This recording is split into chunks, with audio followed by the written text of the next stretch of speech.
everyone, it's Karen. Today I'm going to review Caste by Isabel Wilkerson.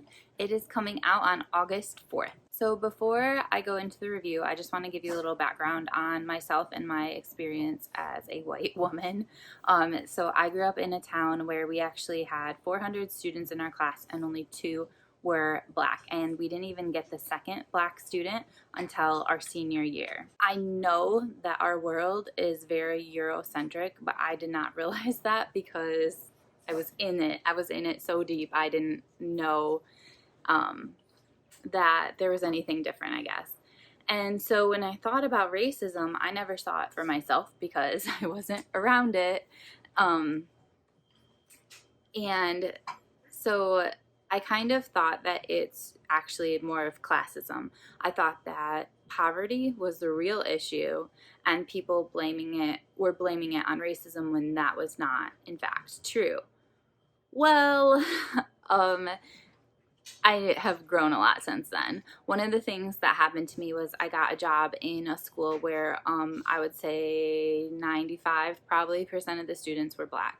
And that school really did a lot of work on race, and I really grew a lot from that experience. It was an IB school, and so before I started working there, I had to go to get IB training. And I was living in Illinois at the time. The only IB training that they could find for us was in Lake Tahoe. So myself and some of my new coworkers, we all flew to Lake Tahoe. And we actually, because they organized this so late, is why all the trainings around us were booked. And so we had to go to Lake Tahoe. And then because they booked it so late, all the hotels were full. So we had to stay in this very, very, very fancy hotel. And we had to arrive early. I think they were kind of confused on when the whole thing started. But we basically had like an entire day to just hang out and whatever before our conference started. I became friends with a lot of my coworkers who happened to be black, and we would be hanging out in the evening like in the pool area of our hotel, and we decided we wanted to go into the hot tub. So we were being like so quiet, so respectful, just like really chill, just having a chill evening. I think we had like a beverage, but we weren't being like loud or crazy. We were just like chill with our, what did we have? Moscow mules? Anyway, and so we would just like quietly enter the hot tub. There's only a couple of us, and everyone would leave the hot tub who were already in there. And it was a big hot tub. There's really no reason for them to leave, especially since it was not COVID. This was many years ago. And I guess I don't even know that I noticed at first, but my black friends just stared at me and they're like, "Did you see that?" Because they knew why those people left. And then there was several hot tubs. We later switched to the pool, I think, and then went back to a different hot tub, and it happened again. So that was when I experienced that racism is alive and well. It's real. And that just sort of hot tub situation where people like moving when you get in is very small, but when that happens every single day, like, I don't even know what that must feel like, but that was really when I saw that it's not poverty, it's racism. So I don't have the book with me. I read it on my Kindle thanks to NetGalley because it's out on August 4th. But the purpose of the book is basically that Isabel Wilkerson wants to describe this caste system that exists in the United States. It's invisible, unlike the caste system in India where it's very obvious. But it's kind of a secret, invisible caste system that exists to keep black people at the very, very bottom. And so she describes it as, white people being at the top, and even the lowest, like, white person that has made the poorest decisions and is low income and all these things that kind of makes them, I guess, undesirable or whatever, they are still higher than like a really affluent black person who's made a huge impact on society and has done a lot of things with their career. That white person is still above them. And then in the middle, it's kind of like the Latinos and other group. So like I said, India had a caste system, and then the US created theirs after the Civil War. So basically we had the Civil War, and then there was this period of Reconstruction when there was actually some stuff the government was doing. Apparently, I actually don't know that much about it, to just try and like help the slaves who were free. I honestly doubt that we did very much, but according to the book, it said that all of a sudden then the US kind of backed out of any help that they were giving to the slaves.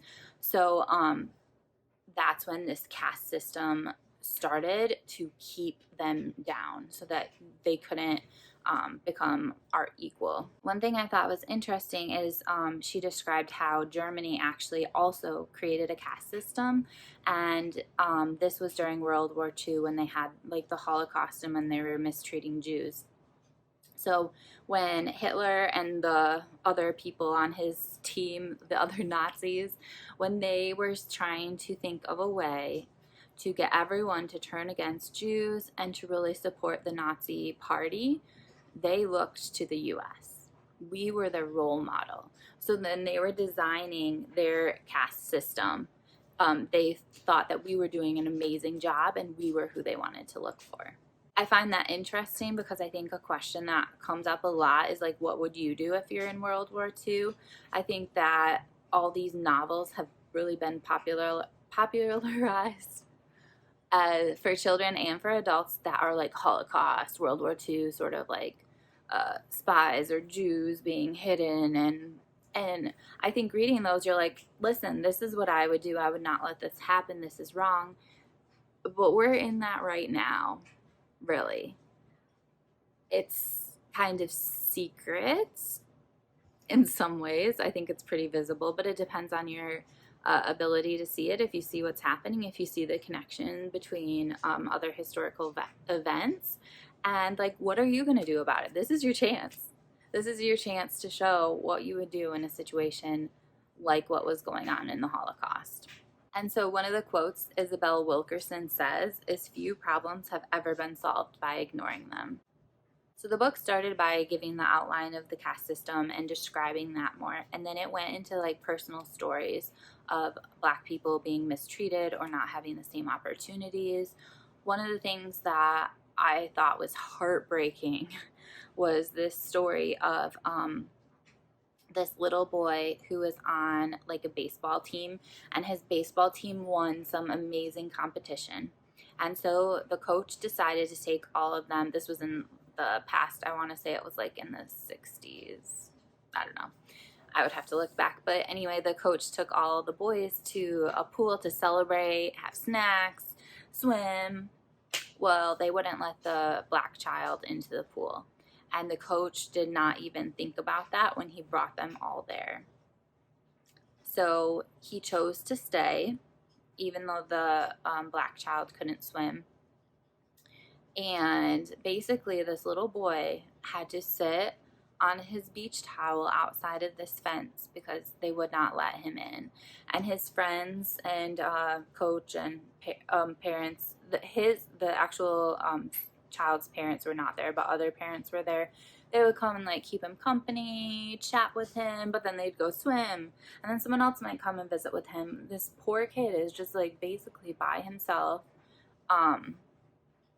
And finally they had everyone get out of the pool, and they decided that they were going to be so kind and let that little boy into the pool. And so they put him on like a raft of some sort, and a lifeguard like went with him around the pool and kept reminding him the whole way that the little boy was not to put even a toe into the water.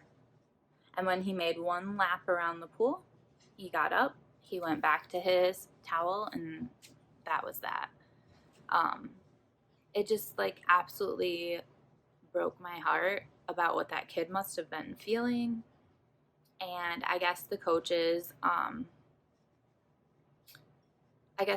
like offered to take him home, and he just decided to walk home because he was so upset. And there's a lot of stories in this book that are definitely like more physically harmful, like that deal with death. And yeah, there's a lot of other situations that are really similar to things that people are freaking out about now.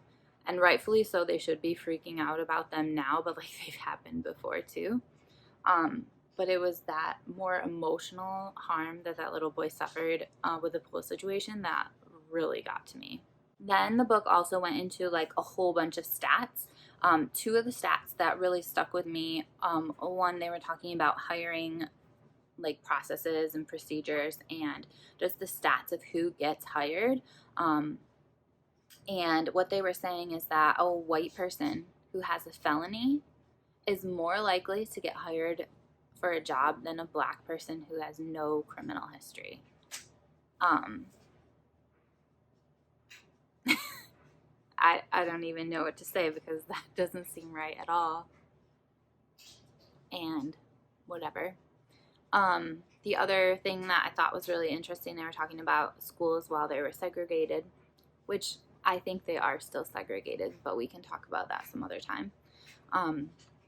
They were talking about how the black schools, how they would interview teachers, and then they would, you know, have some black teachers that wanted to work there, and they would pick the black candidate who was the least qualified because they basically wanted those kids to have a horrible school experience and not have access to the same type of quality teaching that the white kids could have. So there were some amazing black teachers that were interviewing and they would not get hired because they were not crappy.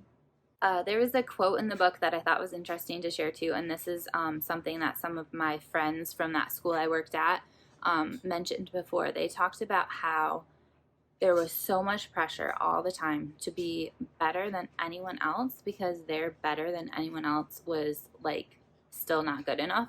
And the quote that was pretty similar to that idea in the book was, "So you must try to be virtually perfect at all times merely to tread water." So this book comes out on August 4th. I would really encourage you to pre-order it or to get it from your library.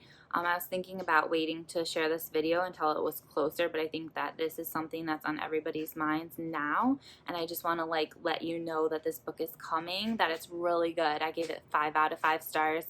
And yeah, one of the quotes I mentioned earlier that I think is also good to close on: few problems have ever been solved by ignoring them. So what are you going to do? I'll see you guys later.